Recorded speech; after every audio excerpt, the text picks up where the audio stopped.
വൈഷ്ണവൻ അക്കാദമിയുടെ മറ്റൊരു വീഡിയോയിലേക്ക് ഏവർക്കും സ്വാഗതം. കഴിഞ്ഞ കുറച്ച് സീരിയസ് ആയിട്ട് നമ്മൾ പ്രിപ്പോസിഷൻസ് എന്താണെന്നും ഓരോ പ്രിപ്പോസിഷനെ കുറിച്ച് എങ്ങനെയാണ് ഉപയോഗിക്കുക, ഏതെല്ലാം സാഹചര്യത്തിലാണ് അത് ഉപയോഗിക്കുക എന്നുള്ള കാര്യങ്ങളെ കുറിച്ചൊക്കെ നമ്മൾ കഴിഞ്ഞ കുറച്ച് സീരിയസ് ആയിട്ട് നമ്മൾ ഡിസ്കസ് ചെയ്തുകൊണ്ടിരിക്കുകയാണ്. അപ്പോൾ ഇന്നത്തെ വീഡിയോയിൽ നമ്മൾ ഡിസ്കസ് ചെയ്യാൻ പോകുന്നത് ഫോർ എന്ന് പറയുന്ന പ്രിപ്പോസിഷനെ കുറിച്ചാണ്. ഏതെല്ലാം സാഹചര്യത്തിലാണ് നമ്മൾ ഫോർ എന്ന് പറയുന്ന പ്രിപ്പോസിഷൻ ഉപയോഗിക്കുന്നത് എന്നുള്ളത് വളരെ ഡീറ്റെയിൽ ആയിട്ട് ഈ വീഡിയോയിൽ നമുക്ക് ഡിസ്കസ് ചെയ്യാം. ഇന്നത്തെ വീഡിയോയിൽ നമ്മൾ ഫോർ എന്ന് പറയുന്ന പ്രിപ്പോസിഷനെ കുറിച്ചാണ് ഡിസ്കസ് ചെയ്യുന്നത്. അപ്പൊ ഏതെല്ലാം സാഹചര്യത്തിലാണ് ഫോർ യൂസ് ചെയ്യുന്നതെന്നൊന്നും നമുക്ക് നോക്കാം. ഇപ്പൊ ഫോർ എന്ന് പറയുന്ന ഒരു പ്രിപ്പോസിഷൻ ടൈമുമായിട്ട് റിലേറ്റഡ് ആയിട്ടുള്ള സാഹചര്യത്തിലാണ് നമ്മൾ മെയിൻ ആയിട്ട് ഉപയോഗിക്കുന്നത്. ഇപ്പൊ ഒരു ടൈം പീരീഡിനെ, ഒരു പീരീഡ് ഓഫ് ടൈമിനെയൊക്കെ നമ്മൾ ഡിനോട്ട് ചെയ്യാൻ വേണ്ടിയിട്ട്, അല്ലെങ്കിൽ അത്തരം സാഹചര്യത്തിലെ കുറിച്ചാണ് നമ്മൾ സാധാരണഗതിയിൽ നമ്മൾ ഫോർ നമ്മൾ യൂസ് ചെയ്യുന്നത്. ഫോർ 2 years, ഫോർ 5 years എന്നൊക്കെ നമ്മൾ പറയാറില്ലേ. അപ്പൊ ഇത്തരം ടൈമുമായിട്ട് റിലേറ്റഡ്, അതായത് ഒരു ടൈം പീരീഡുമായിട്ട് റിലേറ്റഡ് ആയിട്ടുള്ള കാര്യങ്ങൾ സൂചിപ്പിക്കുന്ന സാഹചര്യത്തിലാണ് നോർമലി നമ്മൾ ഈ ഫോർ എന്ന് പറയുന്ന പ്രിപ്പോസിഷൻ ഉപയോഗിക്കാറ്. മറ്റു പല സാഹചര്യത്തിലും നമ്മൾ ഫോർ യൂസ് ചെയ്യാറുണ്ട്. ആ സാഹചര്യങ്ങൾ ഏതൊക്കെയാണെന്നും കൂടി നമുക്ക് ഒന്ന് ഡിസ്കസ് ചെയ്യാം. അപ്പൊ ഈ ഫോർ യൂസ് ചെയ്യുന്ന ഒരു സാഹചര്യം എന്ന് പറയുന്നത് when you discuss about A reason or purpose, ഒരു പർപ്പസോ അല്ലെങ്കിൽ ഒരു റീസണെ കുറിച്ചൊക്കെ നമ്മൾ ഡിസ്കസ് ചെയ്യുന്ന സാഹചര്യത്തിൽ നമ്മൾ ഫോർ എന്ന് പറയുന്ന പ്രിപ്പോസിഷൻ ആണ് നമ്മൾ യൂസ് ചെയ്യുക. മനസ്സിലായില്ലേ? അപ്പൊ ഒരു റീസൺ അല്ലെങ്കിൽ ഒരു പർപ്പസ്, എന്തെങ്കിലും ഒരു സംഭവം ചെയ്യാനുള്ള ഒരു പർപ്പസ് അല്ലെങ്കിൽ ഒരു റീസൺ, കാരണമൊക്കെ പറയുന്ന ഇത്തരം സാഹചര്യങ്ങളിലൊക്കെ നമ്മൾ ഈ ഫോർ എന്ന് പറയുന്ന പ്രിപ്പോസിഷൻ ആണ് നമ്മൾ നോർമലി ഉപയോഗിക്കാറ്. ഇപ്പൊ നമ്മൾ ഒരു എക്സാമ്പിൾ പറയുകയാണെങ്കിൽ, I am looking for A new job. I am looking for A new job. ഞാനൊരു പുതിയ ജോലിക്ക് വേണ്ടി ശ്രമിക്കുകയാണ്. I am looking for A new job. ഇപ്പൊ ഇവിടെ ഫോർ എന്ന് പറയുന്ന പ്രിപ്പോസിഷൻ എന്തിനു വേണ്ടിയിട്ടാണ് യൂസ് ചെയ്തിരിക്കുന്നത്? ഒരു പർപ്പസ് ആണ്, അല്ലെങ്കിൽ ഒരു റീസൺ ആണ്. I am looking for A new job. പുതിയ ജോലിക്ക് വേണ്ടി ഞാൻ ശ്രമിക്കുക എന്നുള്ള ആ ഒരു കാര്യത്തെ നമ്മൾ ഡിനോട്ട് ചെയ്യാൻ വേണ്ടിയിട്ടാണ് നമ്മൾ ഇവിടെ എന്ത് യൂസ് ചെയ്തിട്ടുള്ളത്? ഫോർ എന്ന് പറയുന്ന പ്രിപ്പോസിഷൻ നമ്മൾ യൂസ് ചെയ്തത്. അപ്പൊ ഇത്തരത്തിലെ ഒരു റീസൺ അല്ലെങ്കിൽ ഒരു പർപ്പസിനെ കുറിച്ചൊക്കെ നമ്മൾ പറയുന്ന സാഹചര്യത്തിൽ നമ്മൾ ഫോർ എന്ന് പറയുന്ന പ്രിപ്പോസിഷൻ നമ്മൾ ഉപയോഗിക്കും. വേറെ എക്സാമ്പിൾ പറയുകയാണെന്നുണ്ടെങ്കിൽ, I am going for breakfast. I am going for A breakfast. ഞാൻ ബ്രേക്ക്ഫാസ്റ്റ് കഴിക്കാൻ പോവുകയാണ്. അപ്പൊ ഇത്തരത്തിലൊരു റീസൺ ആയിട്ടുള്ള അല്ലെങ്കിൽ ഒരു പർപ്പസിന് വേണ്ടിയിട്ട് യൂസ് ചെയ്യുന്ന സാഹചര്യത്തിലൊക്കെ നമ്മൾ ഈ ഫോർ എന്ന് പറയുന്ന പ്രിപ്പോസിഷൻ ഉപയോഗിക്കാം. ഇനി ഫോർ യൂസ് ചെയ്യുന്ന മറ്റൊരു സാഹചര്യം എന്ന് പറഞ്ഞു കഴിഞ്ഞാൽ ഡ്യൂറേഷൻ.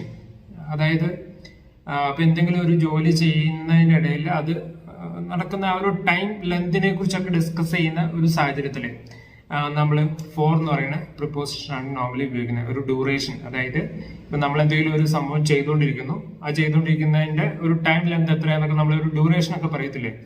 ഒരു എക്സാമ്പിൾ പറയുകയാണെന്നെങ്കിൽ, I waited at railway station for 2 hours. I waited at railway station for 2 hours.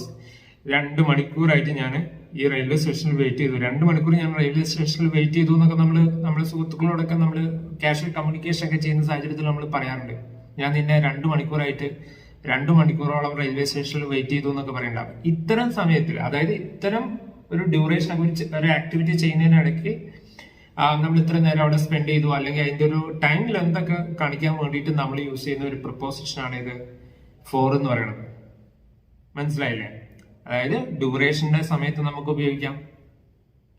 അതായത് ഒരു ടൈം ലെങ്ത് എന്തോരം ഉണ്ടെന്നുള്ളത് നമ്മൾ അത്തരം കാര്യങ്ങളെ കുറിച്ചൊക്കെ ഡിസ്കസ് ചെയ്യുന്ന സാഹചര്യത്തിൽ നമുക്ക് ഈ ഫോർ എന്ന് പറയുന്ന പ്രിപ്പോസിഷൻ നമുക്ക് ഉപയോഗിക്കാം. അതുപോലെ തന്നെ ഫോർ യൂസ് ചെയ്യുന്ന മറ്റൊരു സാഹചര്യം എന്ന് പറയുന്നത്, നമ്മൾ when you talk about quantity, when you talk about distance, when you talk about exchange. അതായത് ഒരു ദൂരം പറയുന്ന സാഹചര്യത്തിൽ, അല്ലെങ്കിൽ എന്തെങ്കിലും ഒരു സംഭവത്തിന്റെ ക്വാണ്ടിറ്റി പറയുന്ന സാഹചര്യത്തിൽ, അല്ലെങ്കിൽ ഒരു എക്സ്ചേഞ്ച് റേറ്റ് ഒക്കെ നമ്മൾ പറയുന്ന സാഹചര്യത്തിലൊക്കെ, അല്ലെങ്കിൽ ഒരു അങ്ങനെയുള്ള ഒരു എക്സ്ചേഞ്ച് ചെയ്യുന്ന സാധനങ്ങളൊക്കെ എന്തെങ്കിലുമൊക്കെ എക്സ്ചേഞ്ച് ചെയ്യുകയാണെങ്കിൽ, അപ്പൊ അത്തരം സാഹചര്യങ്ങളിലൊക്കെ നമുക്ക് ഫോർ എന്ന് പറയുന്ന പ്രിപ്പോസിഷൻ നമുക്ക് ഉപയോഗിക്കാം. ഒരു എക്സാമ്പിൾ ആയിട്ട് പറയുകയാണെങ്കിൽ, ഫോർ ഇപ്പൊ ഡിസ്റ്റൻസ് പറയുകയാണെങ്കിൽ, four several billion miles. Several million miles എന്താണ്? ഒരുപാട് ലക്ഷക്കണക്കിന് മൈൽ അകലെയാണെന്നൊക്കെ നമ്മൾ പറയുന്ന സാഹചര്യത്തിൽ, ഇപ്പം സൺ ഈസ് എന്താണ്, സൂര്യൻ ഒരുപാട് ദൂരെയാണെന്നൊക്കെ നമ്മൾ പറയുന്ന സാഹചര്യം ഉണ്ടാവുമല്ലോ. ഫോർ സെവറൽ മില്യൺ മൈൽസ് എന്നൊക്കെ പറയുന്ന അത്തരം സാഹചര്യത്തിൽ, അതുപോലെ തന്നെ ഫോർ $5. ഇപ്പൊ നമ്മളൊരു ക്വാണ്ടിറ്റി പറയുകയാണെങ്കിൽ, ഇപ്പൊ എന്തെങ്കിലും ഒരു സാധനം നമ്മൾ ഇപ്പോൾ ഒരു ഷോപ്പിൽ പോയിട്ട് മേടിക്കുകയാണ്. അപ്പൊ നമ്മൾ പറയുന്നത് 5 രൂപയ്ക്ക് എന്തെങ്കിലും സാധനം മേടിച്ചിട്ട് വാ എന്നൊക്കെ നമ്മൾ പറയാറുണ്ട് നോർമലി അല്ലേ. അതുപോലെ അങ്ങനെ പറയുന്ന പോലെയാണ് ഫോർ $5 ഫോർ ₹5. അപ്പൊ ഇത്തരത്തിൽ ഒരു ക്വാണ്ടിറ്റി ഒക്കെ പറയുന്ന സാഹചര്യത്തിൽ നമുക്ക് ഈ ഫോർ എന്ന് പറയുന്ന പ്രിപ്പോസിഷൻ യൂസ് ചെയ്യാം. അതുപോലെ തന്നെ നമ്മൾ ഇപ്പം for your advantage I am going to discuss all the matter with my boss, for your support അല്ലേ, ഫോർ യുവർ ബെനിഫിറ്റ്. അപ്പൊ അങ്ങനെ പറയുന്ന എന്തെങ്കിലുമൊക്കെ സംഭവം ഇത്തരം സാഹചര്യത്തിലൊക്കെ നമുക്ക് എന്തെന്ന് പറയാം, ഈ ഫോർ എന്ന് പറയുന്ന പ്രിപ്പോസിഷൻ ആണ് നമ്മൾ നോർമലി ഉപയോഗിക്കാറ്. അതുപോലെ തന്നെ ഫോർ യൂസ് ചെയ്യുന്ന മറ്റൊരു സാഹചര്യം എന്ന് പറയുന്നത് നമ്മൾ when you talk about quantity, when you talk about distance, when you talk about exchange. അപ്പൊ അതായത് ഒരു ദൂരം പറയുന്ന സാഹചര്യത്തിൽ, അല്ലെങ്കിൽ എന്തെങ്കിലും ഒരു സംഭവത്തിന്റെ ക്വാണ്ടിറ്റി പറയുന്ന സാഹചര്യത്തിൽ, അല്ലെങ്കിൽ ഒരു എക്സ്ചേഞ്ച് റേറ്റ് ഒക്കെ നമ്മൾ പറയുന്ന സാഹചര്യത്തിലൊക്കെ, അല്ലെങ്കിൽ ഒരു അങ്ങനെയുള്ള ഒരു എക്സ്ചേഞ്ച് ചെയ്യുന്ന സാധനങ്ങളൊക്കെ എന്തെങ്കിലുമൊക്കെ എക്സ്ചേഞ്ച് ചെയ്യുകയാണെങ്കിൽ, അപ്പൊ അത്തരം സാഹചര്യങ്ങളിലൊക്കെ നമുക്ക് ഫോർ എന്ന് പറയുന്ന പ്രിപ്പോസിഷൻ നമുക്ക് ഉപയോഗിക്കാം. ഒരു എക്സാമ്പിൾ ആയിട്ട് പറയുകയാണെങ്കിൽ ഫോർ, ഇപ്പൊ ഡിസ്റ്റൻസ് പറയുകയാണെങ്കിൽ four several billion miles, several million miles എന്താണ്, ഒരുപാട് ലക്ഷക്കണക്കിന് മൈൽ അകലെയാണെന്നൊക്കെ നമ്മൾ പറയുന്ന സാഹചര്യത്തിൽ, ഇപ്പം സൺ ഈസ് എന്താണ്, സൂര്യൻ ഒരുപാട് ദൂരെയാണെന്നൊക്കെ നമ്മൾ പറയുന്ന സാഹചര്യം ഉണ്ടാവുമല്ലോ. ഫോർ സെവറൽ മില്യൺ മൈൽസ് എന്നൊക്കെ പറയുന്ന അത്തരം സാഹചര്യത്തിൽ, അതുപോലെ തന്നെ ഫോർ $5, ഇപ്പൊ നമ്മളൊരു ക്വാണ്ടിറ്റി പറയുകയാണെങ്കിൽ, ഇപ്പൊ എന്തെങ്കിലും ഒരു സാധനം നമ്മൾ ഇപ്പൊ ഒരു ഷോപ്പിൽ പോയിട്ട് മേടിക്കുകയാണ്.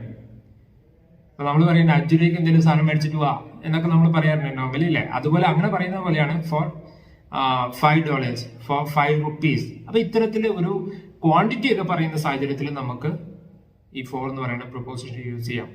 അതുപോലെ തന്നെ നമ്മൾ ഇപ്പം for your advantage I am going to discuss all the matter with my boss, for your support അല്ലേ, ഫോർ യുവർ ബെനിഫിറ്റ്. അപ്പൊ അങ്ങനെ പറയുന്ന എന്തെങ്കിലുമൊക്കെ സംഭവം ഇത്തരം സാഹചര്യത്തിലൊക്കെ നമുക്ക് എന്തെന്ന് പറയാം, ഈ ഫോർ എന്ന് പറയുന്ന പ്രിപ്പോസിഷൻ ആണ് നമ്മൾ നോർമലി ഉപയോഗിക്കാറ്. അതുപോലെ തന്നെ ഫോർ യൂസ് ചെയ്യുന്ന മറ്റൊരു സാഹചര്യമാണ് റെപ്രസെന്റേഷൻ.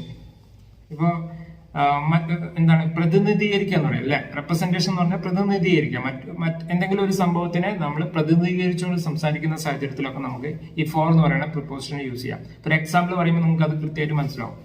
അതായത് I work for Walmart but I don't shop there അല്ലെ.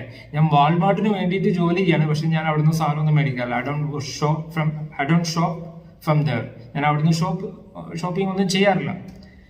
ഞാൻ വാൾമാർട്ടിന് വേണ്ടിയിട്ടാണ് ജോലി ചെയ്യുന്നത്, പക്ഷെ ഞാൻ അവിടുന്ന് മേടിക്കാറില്ല എന്ന് പറയുന്നത് ഈ സെന്റൻസിലെ ഐ വർക്ക് ഫോർ വാൾമാർട്ട് അല്ലെ. ഞാൻ വാൾമാർട്ടിനെ ആണ് ജോലി ചെയ്യുന്നത്, അല്ലെങ്കിൽ വാൾമാർട്ടിനെ റെപ്രസെന്റ് ചെയ്യാന്ന് പറയുന്ന ഇത്തരം സാഹചര്യത്തിലൊക്കെ നമുക്ക് ഈ ഫോർ എന്ന് പറയുന്ന പ്രിപ്പോസിഷൻ നമുക്ക് ഉപയോഗിക്കാം. അതുപോലെ തന്നെ ഫോർ യൂസ് ചെയ്യുന്ന മറ്റൊരു സാഹചര്യം എന്ന് പറയുന്നത് വെൻ യു ഷോ ഗ്രാറ്റിറ്റ്യൂഡ് അല്ലേ. എന്താണ് ഗ്രാറ്റിറ്റ്യൂഡ്? നമ്മൾ ആരോടെങ്കിലും ഒക്കെ നന്ദി പ്രകാശിപ്പിക്കുന്ന സമയത്ത് when you show your gratitude or thank you to someone, അപ്പൊ അത്തരം സാഹചര്യത്തിൽ you can use preposition four.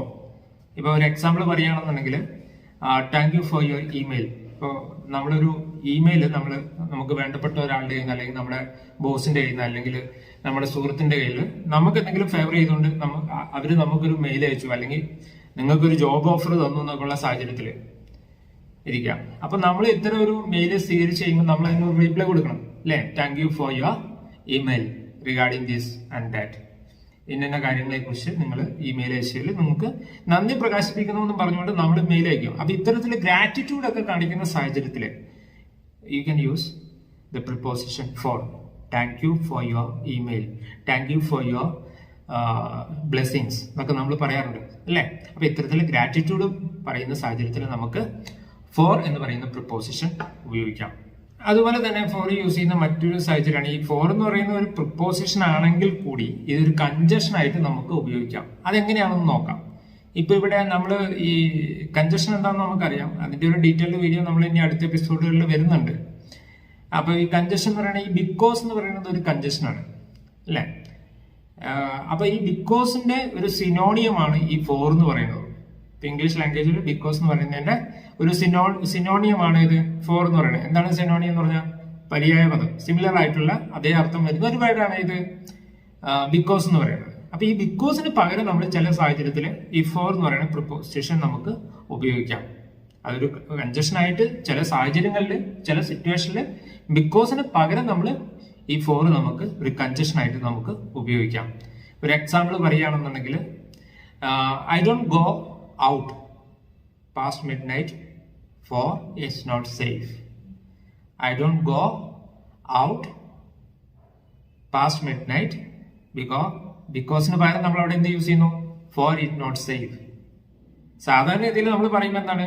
I don't go out past midnight because it is not safe എന്നാണ് നോർമലി നമ്മൾ പറയുന്നത്. ഈ ഫോർ ഇവിടെ നമ്മൾ യൂസ് ചെയ്യുന്ന ഏത് സാഹചര്യത്തിലാണ്?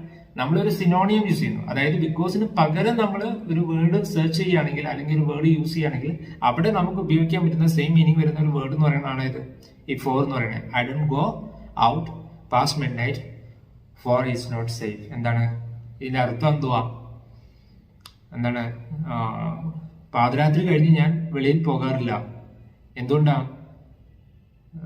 രാത്രി പോകുന്നത് സേഫ് അല്ല എന്നുള്ളത് കൊണ്ടാണ് പാതിരാത്രി കഴിഞ്ഞ് ഞാൻ പുറത്തിറങ്ങാറില്ല എന്ന് നമ്മൾ പറയാം. അപ്പൊ ഇത്തരത്തില് ബിക്കോസിന് പകരം നമ്മൾ ഉപയോഗിക്കുന്ന കൺജഷനായിട്ട് ഉപയോഗിക്കുന്ന ഒരു വേർഡാണ് ഇതെന്ന് പറയുന്നത് ഈ ഫോർ എന്ന് പറയുന്ന വേർഡ്. ഓക്കെ. അതുപോലെ ഫോർ യൂസ് ചെയ്യുന്ന മറ്റൊരു സാഹചര്യം എന്ന് പറയുന്നത് when you make comparisons with something. ഇപ്പൊ എന്തെങ്കിലും ഒരു കാര്യങ്ങൾ നമ്മൾ കമ്പയർ ചെയ്യുന്ന സാഹചര്യം, നോർമലി നടക്കുന്ന ഒരു കാര്യം, ജനറലി നടക്കുന്ന ഒരു സംഭവത്തെ കാലം ഡിഫറെന്റ് ആയിട്ട് എന്തെങ്കിലുമൊക്കെ കാര്യങ്ങൾ നടക്കുമ്പോൾ നമ്മൾ ജസ്റ്റ് കമ്പയർ ചെയ്യുമല്ലോ. ഇപ്പൊ ഇത് അങ്ങനെ അല്ലായിരുന്നോ വേണ്ടിയിരുന്നതെന്നൊക്കെ പറഞ്ഞ് നമ്മൾ ജസ്റ്റ് കമ്പയർ ചെയ്യുന്ന ഇത്തരം സാഹചര്യത്തിൽ, അതായത് when you make A comparison, normally അത്ര തിങ്ക് ചെയ്താൽ മതി. ഒരു കമ്പാരിസൺ നടക്കുന്ന സാഹചര്യത്തിൽ നമ്മൾ ഈ ഫോർ എന്ന് പറയുന്ന പ്രിപ്പോസിഷൻ നമുക്ക് യൂസ് ചെയ്യാം. ഇപ്പൊ ഇതിന്റെ ഒരു എക്സാമ്പിൾ പറയുകയാണെന്നുണ്ടെങ്കിൽ she is so brilliant for her age. അവളുടെ പ്രായത്തിനനുസരിച്ചുള്ള ബ്രില്യൻസ് ഉണ്ടായിരുന്നു എന്ന് അവൾ അറിയില്ലേ. അപ്പൊ ഇത്തരം സാഹചര്യത്തിൽ എന്താണ്? She is so brilliant for her age. അപ്പൊ ഇങ്ങനെ നമ്മൾ ഒരു കമ്പാരിസൺ ഒക്കെ ചെയ്യുന്ന സാഹചര്യത്തിൽ നമുക്ക് ഈ ഫോർ എന്ന് പറയുന്ന പ്രിപ്പോസിഷൻ നമുക്ക് ഉപയോഗിക്കാം. അതുപോലെ തന്നെ ഫോർ യൂസ് ചെയ്യുന്ന മറ്റൊരു സാഹചര്യമാണ് വെൻ യു ഷെഡ്യൂൾ സംതിങ്. ഇപ്പോൾ for you plan to do something in the future like some അപ്പോയിൻമെന്റ് ഓർ സംതിങ്. അതായത് നമ്മൾ ഭാവിയിൽ നടത്താൻ വേണ്ടി നമ്മൾ നിശ്ചയിച്ചിട്ടുള്ള എന്തെങ്കിലും കാര്യങ്ങൾ, ഷെഡ്യൂൾ ചെയ്ത കാര്യങ്ങളെ കുറിച്ച് നമ്മൾ ഡിസ്കസ് ചെയ്യുന്ന സാഹചര്യത്തിൽ, ഇപ്പോൾ ഒരു ഡോക്ടർ എടുത്ത് ഒരു അപ്പോയിന്റ്മെന്റ് മേടിച്ചു. അപ്പൊ ഇത്തരത്തിലുള്ള എന്തെങ്കിലും അപ്പോയിന്റ്മെന്റ്സോ അല്ലെങ്കിൽ അത്തരത്തിലുള്ള എന്തെങ്കിലും ഒരു പ്ലാൻഡ് ആക്ടിവിറ്റി ഫ്യൂച്ചറിൽ നടത്താൻ വേണ്ടിയിട്ട് നമ്മൾ ഷെഡ്യൂൾ ചെയ്ത് വെക്കുന്ന ഇത്തരം കാര്യങ്ങളെ കുറിച്ച് ഡിസ്കസ് ചെയ്യുന്ന സാഹചര്യത്തിൽ നമുക്ക് ഈ ഫോർ എന്ന് പറയുന്ന പ്രിപ്പോസിഷൻ നമുക്ക് ഉപയോഗിക്കാം. അപ്പൊ ഇതിനെ ഒരു എക്സാമ്പിൾ നമുക്ക് ഡിസ്കസ് ചെയ്യുകയാണെന്നുണ്ടെങ്കിൽ I have a dentist appointment for Monday. അപ്പോൾ തിങ്കളാഴ്ച എനിക്കൊരു ഡെന്റിസ്റ്റിന്റെ അടുത്ത് ഒരു അപ്പോയിന്റ്മെന്റ് ഉണ്ട്. അപ്പൊ ഇത്തരത്തിൽ നമ്മൾ ഭാവിയിൽ ചാർട്ട് ചെയ്തിട്ടുള്ള നടക്കാൻ സാധ്യതയുള്ള ഷെഡ്യൂൾ ചെയ്തിട്ടുള്ള കാര്യങ്ങളെ കുറിച്ച്, ഒരു അപ്പോയിന്റ്മെന്റുകൾ അല്ലെങ്കിൽ എന്തെങ്കിലുമൊക്കെ നമ്മൾ ചെയ്യാൻ തീരുമാനിച്ച ഇത്തരം കാര്യങ്ങളെ കുറിച്ച് നമ്മൾ പറയുമ്പോൾ നമുക്ക് ഫോർ എന്ന് പറയുന്ന പ്രിപ്പോസിഷൻ നമുക്ക് ഉപയോഗിക്കാം. അപ്പോൾ എല്ലാവർക്കും ഇന്നത്തെ ക്ലാസ് മനസ്സിലായി എന്ന് പ്രതീക്ഷിക്കുന്നു.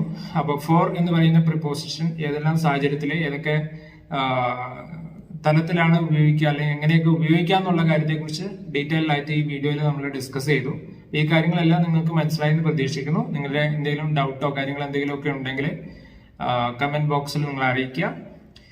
അതുപോലെ തന്നെ ഈ ചാനൽ ഇതുവരെ സബ്സ്ക്രൈബ് ചെയ്യാത്ത ഒരാളാണ് നിങ്ങളെങ്കിൽ please do subscribe our channel.